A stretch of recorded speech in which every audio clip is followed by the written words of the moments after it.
Dan itulah tujuan Allah menciptakan kita. Karena menghambakan diri kita kepada Allah Tabaraka wa Ta'ala untuk sesuatu yang tidak tampak. Ini untuk sesuatu yang tidak tampak, hasilnya tak tampak.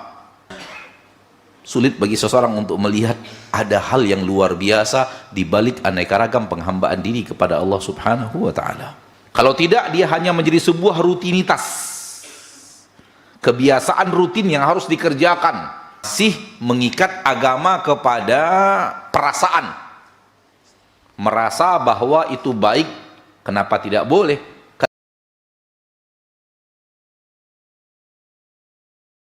Kita bersyukur kepada Allah Tabaraka wa Ta'ala, Rabbul Izzati wal Jalalah, wa Rabbul Jabaruti wal Malakuti wal Kibriyai wal Azamah, yang telah memberikan kesempatan kepada kita untuk hingga hari ini berubudiyah, menghambakan diri kita kepada Allah Tabaraka wa Ta'ala. Dan itulah tujuan Allah menciptakan kita. Di dalam ayat yang insya Allah semua kita hafal karena sering mendengarnya, Allah berfirman, wa ma khalaqtul jinna wal insa illa liya'budun. Tidaklah kuciptakan jin dan manusia kecuali agar mereka beribadah kepadaku. Dan ibadah yang paling tinggi dan puncaknya ibadah dan ketaatan yang dicintai Allah adalah tauhid. Sehingga Abdullah bin Abbas mengatakan illa liwahidun, yaitu agar mereka mentauhidkan aku, menjadikan ibadahnya hanya untukku saja. Penghambaan diri kita kepada Allah Tabaraka wa Ta'ala adalah tujuan Allah menciptakan kita. Dan ini harus selalu kita ingat dan kita ingatkan, karena syaitan akan membuat manusia lalai dari menghambakan dirinya kepada Allah Subhanahu wa Ta'ala. Karena menghambakan diri kita kepada Allah Tabaraka wa Ta'ala untuk sesuatu yang tidak tampak, sementara dunia sesuatu yang terlihat oleh mata. Sehingga sering sekali yang terlihat oleh mata mengalahkan apa yang tak terlihat. Maka duduknya kita di majelis-majelis ilmu untuk kembali saling mengingatkan, tujuan kita dihidupkan Allah bukanlah untuk menjadi pengusaha, bukanlah menjadi orang yang punya jabatan tinggi, bukan itu tujuan Allah menciptakan kita. Itu hanya sesuatu yang ada dalam kehidupan dunia,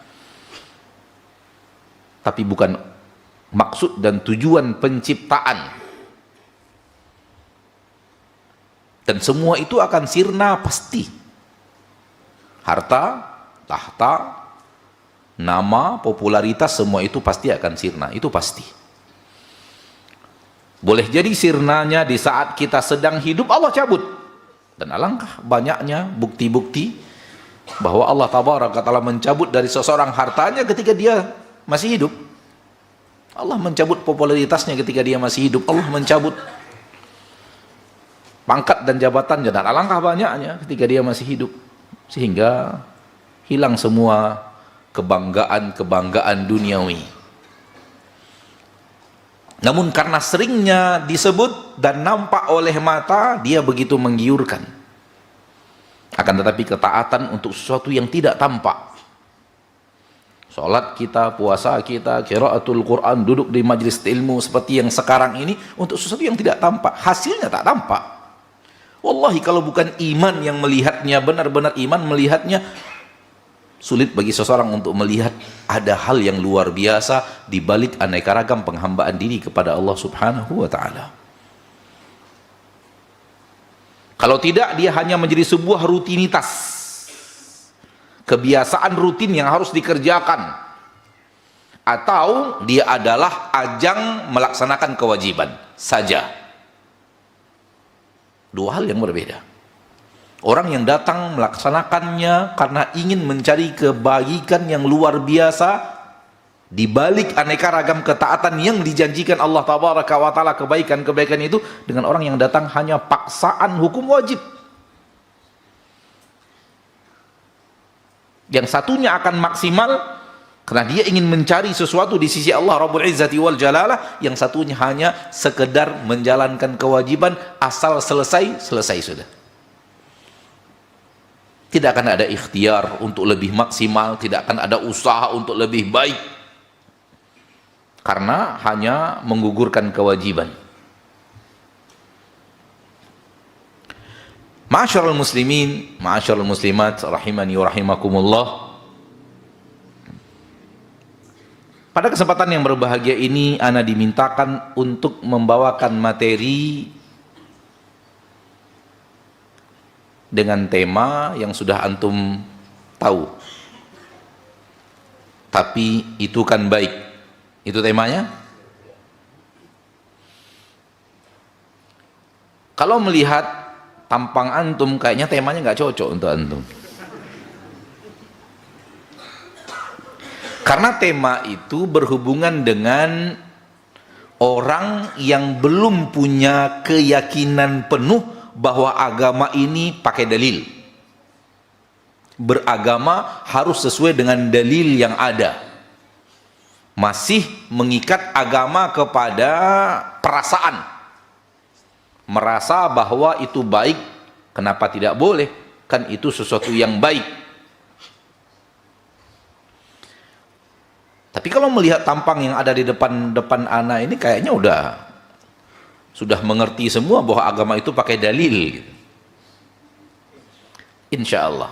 Tapi karena itu yang dimintakan kepada ana akan membawakan juga materi yang sama, tapi mungkin nggak terlalu menjurus kepada dalil, karena sesungguhnya mudah-mudahan wajah-wajah yang ada di hadapan ana telah menunjukkan bahwa mereka adalah orang yang tahu dalil. Setiap ada pertanyaan pasti sudah mulai bertanya, dalilnya mana? Ada nggak ayatnya? Ada nggak hadisnya? Bahkan mungkin di antara antum sudah mulai ada yang berdakwah melalui media sosial. Wah, itu nggak ada dalilnya batil. Itu ala kulli hal, fadzakir fa inna dzikra tanfa'ul mu'minin. Berikan peringatan, sesungguhnya peringatan akan bermanfaat untuk orang yang di dalam hatinya ada iman. Mudah-mudahan yang hadir bersama ana sekarang ini adalah orang-orang yang betul-betul yakin bahwa harus dalam beragama, sekali lagi dalam beragama ikut Rasul. Harus, nggak bisa tidak.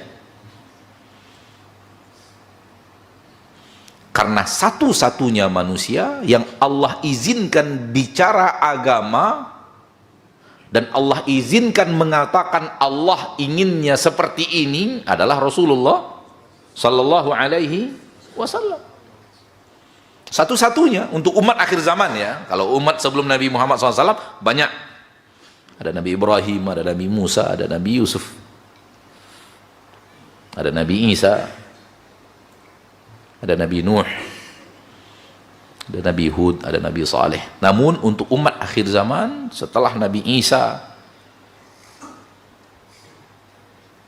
beberapa saat datang Nabi Muhammad SAW, dan itu satu-satunya manusia dari zaman Nabi hidup dan diberikan wahyu oleh Allah sampai dunia kiamat. Satu-satunya manusia yang dapat izin berbicara mewakili Allah.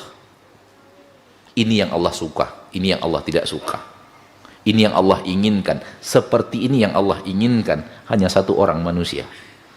Beliaulah Nabi kita tercinta Muhammad Sallallahu Alaihi Wasallam. Siapapun yang berbicara agama harus ngikut beliau. Jadi kami para apa namanya nih, para ustadz lah, para pendakwah, siapapun itu, apabila yang kami bawakan sesuatu yang datang dari Nabi tercinta Sallallahu Alaihi Wasallam, maka itulah agama. Bukan karena kami yang membawakannya, tapi karena ada sesuatu yang dari Nabi kita tercinta Sallallahu Alaihi Wasallam yang dibawakan. Kita hanya bahasa kita Indonesianya penyambung lidah dari Nabi kita tercinta Muhammad Sallallahu Alaihi Wasallam.